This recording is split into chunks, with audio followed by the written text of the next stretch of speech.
Dear student, स्वागत है आपका हमारे YouTube चैनल लक्ष्य एकेडमी बाय एमएस में। हम आपके बीच गणित के विभक्ति के नियम को लेके प्रेजेंट हैं।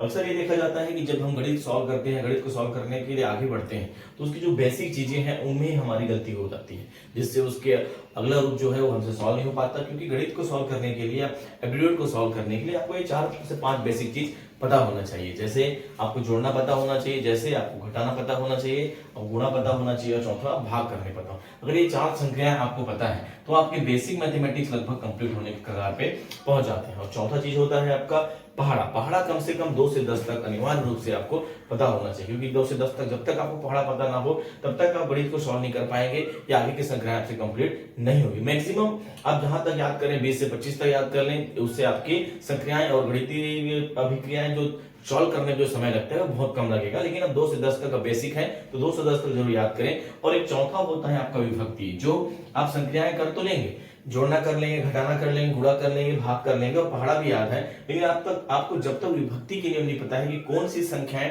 किस संख्या से भाग होने वाली है, क्योंकि आपको ये जज करना पड़ेगा कि संख्याएं किस संख्या से भाग होने वाली है, तभी आपके संख्याएं आगे पूर्ण होगी। जैसे आप देखेंगे कि हमारे पास जो विभक्ति के नियम है उसमें अंक कितने होते हैं, तो अंक होते हैं आपके 1 से लेकर टोटल 0 तक। ठीक, इसको अलग अलग करते हैं। तो 2 से विभक्ति के कुछ नियम है। 2 से विभक्ति के नियम है, कहने का मतलब ये है कि जब कोई भी अंक 2 से विभक्त तब होगा, ठीक है, जब उसके इकाई अंक में 0, 2, 4, 6 और 8 होगा। जब आपका 0, 2, 4, 6 और 8 होगा तभी वो विभक्त हो पाएगा। जैसे आपके पास है 4, 6, 8 और ये 0 है। इसका मतलब क्या है, अगर इसको आप भाग करोगे तो ये 2 से पूर्णतः भाग चले जाएगा। ये कंफर्म है। जैसे करके देखते हैं, 2 एकम 2, 2 दूनी 4, 2 तिया 6, 2 चौक 8 और ये हो गया आपका 0। मतलब ये संख्या है आपकी 2 से विभक्त हो जाएगी। उसी प्रकार अगला संख्या देखेंगे आप, मान लो 2 है, 4 है, 6 है, 8 है, ये 8 है, ये भी आपके 2 से विभक्त हो जाएगा।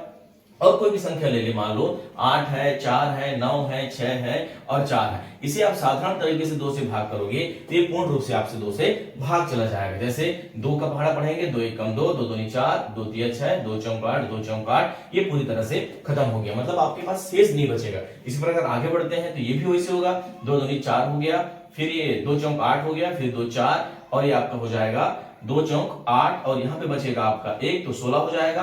2 अट्ठे 16 हो गया, 2 दूनी 4 हो गया। कहने का मतलब ये पूर्ण रूप से इससे भाग चला गया, है ना। साधारण तरीके से अगर कोई भी संख्याओं के पीछे कोई भी संख्याओं की इकाई अंक में 0, 2, 4, 6 और 8 आए तो वे संख्याएं आपका 2 से पूर्ण रूप से भाग चला जाता है। ये बात हुआ। और आगे आप देखेंगे 3 से विभक्ति के नियम। 3 से विभक्ति का नियम ये कहता है कि कोई भी अंक, सभी अंकों का योग, अगर कोई भी अंक जो है सभी अंकों का योग अगर वो 3 से विभक्त हो जाए तो वो संख्या पूर्ण रूप से 3 से विभक्त हो जाएगी। जैसे हमारे पास एक संख्या है 96, 34 और 21। 96, 34 और 21 ये संख्या है। ये आपको इसको 3 से विभक्त करना है, तो आप विभक्त करके देखेंगे। उससे पहले आप क्या कर रहे हैं, क्योंकि आप विभक्त करने का प्रयास करेंगे, हो सकता है वो गलत हो, तो आप उससे क्या करेंगे, सबसे पहले इन संख्याओं को जोड़ लिया जाता है। 9 + 6 + 3 + 4 और +2 और +1 हो गया।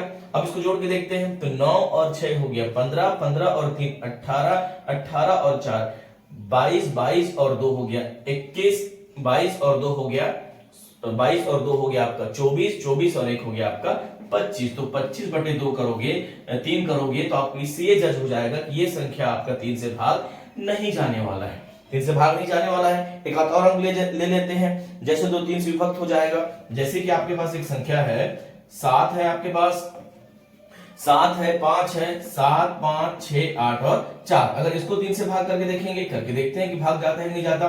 तो जोड़ते हैं अपन, 7 है +5 है +6 है +8 है प्लस और ये 4 है। तो 7 और 5 हो गया 12, 12 और 6 हो गया 18, 18 और 8 हो गया टोटल 18 और 8 हो गया 26, 26 और 4 हो गया आपका 30। तो 30 को अगर 3 से भाग करेंगे तो ये पूर्ण रूप से 3 से भाग चला जाएगा। इसका मतलब क्या हुआ, इसका मतलब ये है कि जिस संख्याओं का अगर योग करें आप, अगर वो भी 3 से भाग चला जाए, संख्याओं का योग अगर वो भी 3 से भाग चला जाए तो वो संख्या पूर्ण रूप से आपसे भाग चला जाए। ये कॉन्सेप्ट हुआ।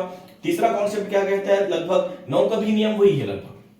ठीक है, 9 का भी नियम वही है। क्या कहता है 9 कि 9 की जो कोई भी संख्याओं को 9 से विभक्त करेंगे तो वो भी संख्याएं अगर 9 से भाग चला जाए, अगर वो भी संख्याएं 9 से भाग चला जाएगा, मतलब ये हो जाएगा कि वे संख्याएं 9 से 9 क्या कर देगा, उस संख्याओं को आपका विभक्त कर देगा। ये साधारण सा नियम था आपका। 2 का विभक्ति का नियम 2 कहता है कि 0, 2, 4, 6, 8 और 3 कहता है कि सभी अंकों का योग क्या हो जाए 3 से, अगर अंकों का योग 3 से विभक्त हो जाए तो वो संख्याएं भाग चले जाएंगी। और 9 का भी नियम कहता है कि वो संख्याएं जो जिनका योग अगर 9 आता है, 9 से अगर भाग चला जाएगा तो वो संख्या भी 9 से पूरी तरह से भाग चले जाएगी। चलिए, जैसे कि हम लोग 3 अंकों के बारे में देखे थे आपका 2, 3, तो आगे हम उसी को और बढ़ाते हैं। जैसे 9 भी कंप्लीट हो चुका है हमारा, 2 कंप्लीट हो चुका है, उसके बाद आपका 3 कंप्लीट हो चुका है और 9 कंप्लीट हो गया। तो इसको थोड़ा और आगे बढ़ाते हुए हम क्या करते हैं, 5 से स्टार्ट करते हैं कि 5 से विभक्त होने के नियम, मतलब कोई भी संख्या 5 से कैसे विभक्त होगा, मतलब उनके उन संख्याओं के पीछे भी कौन सी संख्या होना अनिवार्य है। तो इकाई अंक क्या होगा उसका 5 और 0 होगा। जिस अंक संख्याओं का इकाई अंक 5 और 0 होगा वही संख्याएं 5 से विभक्त हो जाएगा। जैसे हमारे पास संख्या है 8, 6, 7, 3 और 5। अगर इसको हम लोग 5 से भाग करेंगे तो ये संख्या क्या हो जाएगी, पूर्ण रूप से विभक्त हो जाएगा। उसी प्रकार 6, 8, 7, 3 और 0 ये भी 5 से विभक्त हो जाएगा। करके देखते हैं। तो 5 का भाग साधारण रूप से आपको पता रहता है, तो 5 एकम 5 और ये 5 एकम 5 हो गया। आपके पास बचा कितना, बच गया 36 और 5 सत्ते ये हो गया 35। फिर कितना बचा आपके पास, 1 बचा, तो ये हो गया 17, 5 दिया 15 हो गया। फिर यहाँ पे कितना बच गया, तो यहाँ पे बचा आपका 2, तो ये हो गया 3, तो ये 5 चौक 20 हो गया। और फिर बचा आपके पास 3, तो 5 सत्ते कितना हो गया, ये 35। कहने का मतलब ये हुआ कि अगर इसको हम 5 से भाग करेंगे तो इसमें हमें किसी भी प्रकार का कोई विशेष नहीं बचता और ये पूर्ण रूप से भाग चला जाता है। उसी प्रकार से पांचवें के अगर किसी संख्या के पीछे 0 हो तो उसको भाग करके देखते हैं कि क्या ये नियम काम करता है। तो करके देखते हैं। 5 एकम 5 हो गया, ये भी 5 एकम 5 हो गया आपका। तो यहाँ कितना बच गया, 1 बचा। 5 दिया कितना हो गया आपका, 5 एकम 5 हुआ और 5 दिया आपका हो गया 15 हो गया। फिर कितना बचा आपके पास, 3 बच गया, तो ये हो गया 5 सत्ते 35 हुआ। फिर यहाँ कितना बचा, 2 बचा, तो ये हो गया 5 चौक 20 और ये आपका 30 हुआ, तो 5 6 के 30। कहने का मतलब ये हो गया कि 1 3 7 4 6 ये आएगा आपका। मतलब ये हुआ कि अगर किसी संख्या के पीछे 5 और 0 आए तो वो संख्याएं आपका 5 से पूर्ण रूप से भाग चला जाएगा। ये आपका कॉन्सेप्ट है। 5 और 0 का कॉन्सेप्ट हमेशा काम आता है, इसलिए इसको हमेशा याद रखेंगे। और आगे की ओर बढ़ते हैं। तो 4 से विभक्ति का नियम क्या कहता है, 4 से विभक्ति का नियम कहता है कि कोई भी संख्या दिया रहेगा, अगर उसके आप इकाई और दहाई 4 से भाग चला जाएगा। जैसे कि अगर इस संख्या को देखेंगे तो इसका इकाई दहाई आपका 32 है, तो 32 अगर ये 4 से भाग चला जाएगा तो जैसे 4 अट्ठे कितना हो गया 32, मतलब पूर्ण रूप से आपका 8 आएगा, भाग चला गया। इसका मतलब ये है कि अगर इकाई और दहाई दो संख्याएं पूर्ण रूप से भाग चला जाएगा तो ये भी संख्याएं आपका पूर्ण रूप से भाग चला जाएगा। बिल्कुल आप करके देखिए। 9 7 8 1 और 3 2 अगर भाग करके देखेंगे तो वो संख्या पूर्ण रूप से आपके 4 से भाग चला जाएगा। इसके आगे बढ़ाते हैं। आपका 2 भी हो गया था, 4 भी हो गया था, और इसके बाद हम लोग 8 को करके देखते हैं। 8 से विभक्ति होने के नियम क्या कहता है, इकाई दहाई और सैकड़ा, मतलब 3 संख्याएं हैं, इकाई दहाई और सैकड़ा।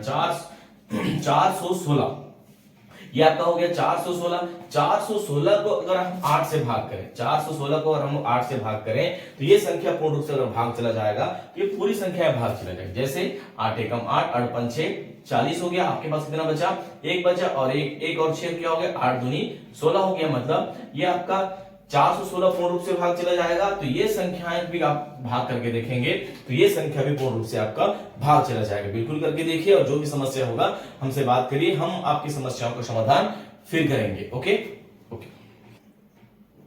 तो आगे की ओर हम बढ़ते हैं। 7 से विभक्ति के नियम है। 7 से विभक्ति का एक थोड़ा सा लॉजिकल नियम है। ये क्या कहना चाहता है, जैसे कि 882 है, 882 है। अगर इसको हम लोग भाग करेंगे 7 से तो इससे पहले इसको जज करने का प्रयास करेंगे, क्या ये संख्याएं भाग चली जाएगी, कोई बड़ा भी संख्या कर सकते हैं। जैसे 3 अंकों की है, आपका इकाई दहाई और सैकड़ा है, तो क्या करेंगे, आपके जो 88 है दहाई और सैकड़ा वाला है उससे आपको माइनस करना है 2, और 2 को जो इकाई का अंक है उसको क्या कर देना है, दुगुना कर देना है। दुगुना करेंगे तो क्या होगा, ये हो गया आपका 88, और 2 से 2 मल्टीप्लाई करेंगे तो 4 हो जाएगा। और 88 में अगर आप 4 माइनस करते हैं तो आपके पास बच जाएगा 84, और 84 को 7 से भाग करेंगे तो ये कट जाएगा आपका 7 एकम 7 और 7 दूनी 14। टोटल कहने का मतलब ये आपका 12 से पूर्ण रूप से भाग चला जाएगा। 3 अंकों तक की संख्याओं के लिए 7 से देखेंगे तो 7 से वो पूर्ण रूप से भाग चला जाएगा। इसको और आगे की ओर बढ़ा सकते हैं हम। अगर वो संख्या 7 से भाग चली जाएगी तो पूर्ण रूप से आपका जो विभक्ति का नियम है सॉल्व हो जाएगा। मुझे उम्मीद है कि मैं जो कॉन्सेप्ट आपको बताने का प्रयास कर रहा हूं उन कॉन्सेप्ट में आपकी समझ विकसित होगी।